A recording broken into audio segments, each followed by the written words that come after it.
டாஸ்மாக் மேலாண் இயக்குநர் விசாகனை தற்போது அமலாக்கத்துறையினர் விசாரணைக்காக அழைத்து சென்றதாக அண்மை தகவல்கள் வெளியாகியிருக்கிறது. இன்று காலை முதல் அமலாக்கத்துறை அதிகாரிகள் டாஸ்மாக் மேலாண் இயக்குநர் வீடு மற்றும் அலுவலகங்களில் சோதனை மேற்கொண்ட நிலையில் தற்போது இந்த நடவடிக்கையை அமலாக்கத்துறை மேற்கொண்டு வருகின்றனர்.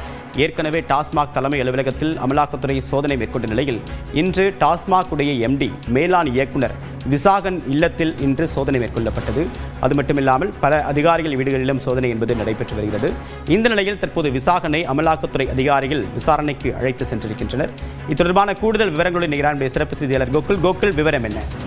அமலாக்கத்துறை அதிகாரிகள் காலை முதலே தற்பொழுது டாஸ்மாக் முறைகேடு தொடர்பாக சோதனையில் ஈடுபட்டு வர்றாங்க.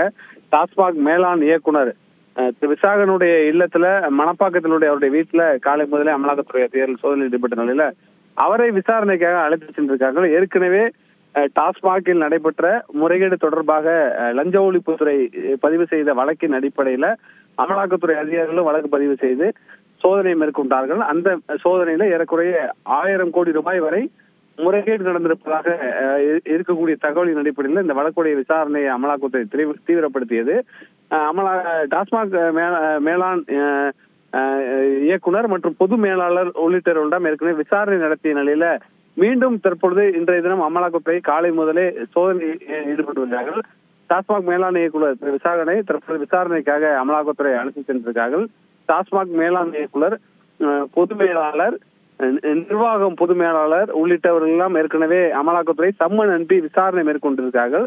அந்த விசாரணையில் பல தகவல் இருக்கக்கூடிய அடிப்படையில் இந்த சோதனையானது நடத்தப்பட்டதாகவும் மேலும் விசாரணைக்காக தற்பொழுது விசாகனை அமலாக்கத்துறை அதிகாரிகள் அழைத்து சென்றிருப்பதாக தகவல் வெளியாகிறது. தேவப்பிரியன் கோகுல், வழக்கமாக இது மாதிரியான அதிகாரிகளை விசாரணைக்கு அழைக்கக்கூடிய முறை அப்படின்றது ஒரு சம்மன் கொடுத்து இன்னைக்கு விசாரணைக்கு வாங்க அப்படின்னு தான் சொல்லுவாங்க.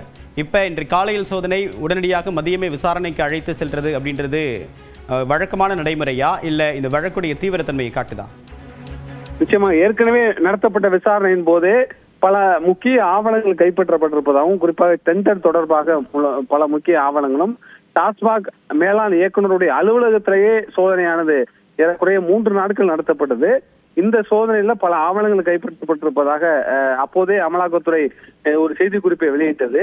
அந்த அடிப்படையில டாஸ்மாக் முறைகேடு தொடர்பாக அமலாக்கத்துறை மற்ற அதிகாரிகளுக்கு சம்மன் அனுப்பி விசாரணை நடத்திய நிலையில தற்பொழுது மேலாண் இயக்குநருடைய இல்லத்துல சோதனை என்பது ஒரு முக்கியத்துவம் வாய்ந்ததாக இந்த வழக்கில் பார்க்கப்படுகிறது.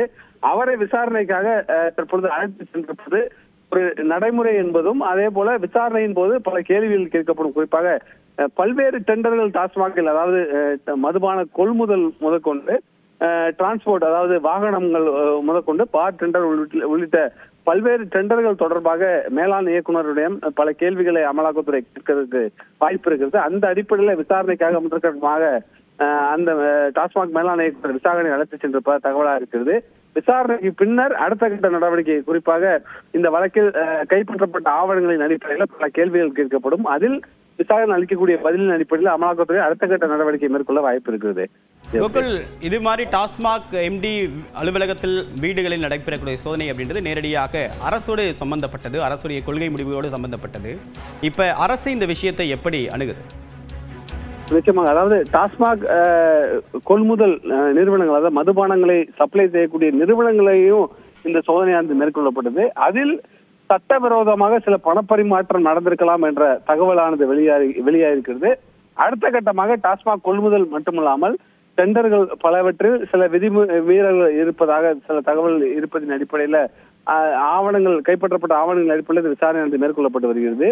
அடுத்த கட்டமாக இந்த இதில் தொடர்புடைய அதிகாரிகள் மட்டுமல்லாமல் ஏற்கனவே அமைச்சராக இருந்தவர்களிடமும் விசாரணை நடத்துவதற்கான வாய்ப்பு இருக்கிறது. இதில் தொடர்புடைய மற்ற நபர்களையும் அமலாக்கத்துறை அதிகாரிகள் விசாரணை வளையத்துக்குள்ளும் அதே போல சோதனைக்கு ஆளாக்கப்படுவார்கள் என்ற ஒரு தகவல் வெளியாகிறது. டாஸ்மாகில் தொடர்ந்து இந்த ஆட்சியில் மட்டுமில்லாமல் கடந்த ஆட்சியில் பதிவு செய்யப்பட்ட வழக்கின் அடிப்படையிலும் விசாரணை மேற்கொள்ளப்படுகிறது.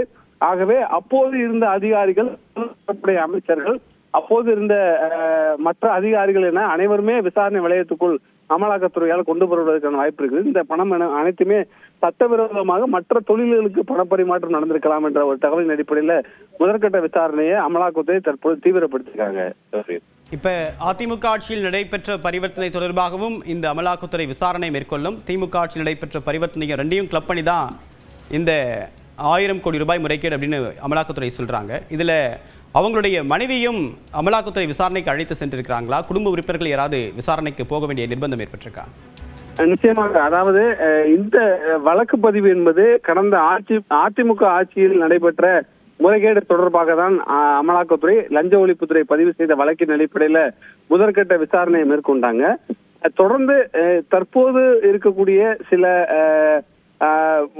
டெண்டர்களிலையும் பல முறைகேடுகள் நடந்திருப்பதாக உள்ள தகவலின் அடிப்படையில தற்பொழுது விசாரணையை அமலாக்கத்துறை தீவிரப்படுத்தியிருக்காங்க. அதே நேரத்துல இந்த சட்டவிரோத பண பரிமாற்றம் என்பது அதிகாரிகள் மட்டுமல்லாமல் அவர்களுடைய குடும்ப உறுப்பினர்கள் மூலமும் நடந்திருக்கலாம் என்ற சந்தேகத்தின் அடிப்படையில விசாரணை வளையத்துக்குள்ள அனைவருமே விசாரிக்கப்படுவதற்கான வாய்ப்பு இருப்பதாக சொல்லப்படுகிறது. அதே போல தற்போது டான் பிக்சர்ஸ் தயாரிப்பாளர் ஆகாஷோடைய வாகன ஓட்டுநரை அமலாக்கத்துறை தற்போது விசாரணைக்காக அழைத்து சென்றிருக்காங்க. அவருடைய அலுவலகத்திற்கு தேனாம்பேட்டையில் உள்ள அந்த டான் பிக்சர்ஸ் தயாரிப்பாளர் ஆகாஷுடைய இல்லம் மற்றும் அலுவலகத்திலையும் சோதனை நடைபெற்று வரக்கூடிய நிலையில அந்த நிறுவனத்துடைய உரிமையாளர் ஆகாஷுடைய ஓட்டுநரை அமலாக்கத்துறை அழைத்து சென்றிருப்பது ஒரு முக்கியத்துவம் வாய்ந்ததாக பார்க்கப்படுகிறது. ஏறக்குறைய 10 இடங்களுக்கு மேல அமலாக்கத்துறை காலை முதலே சோதனை மேற்கொண்டு வரக்கூடிய நிலையில தற்போது டாஸ்மாக் நிறுவனம் மட்டுமில்லாமல் ஒரு தயாரிப்பு நிறுவனத்திலேயே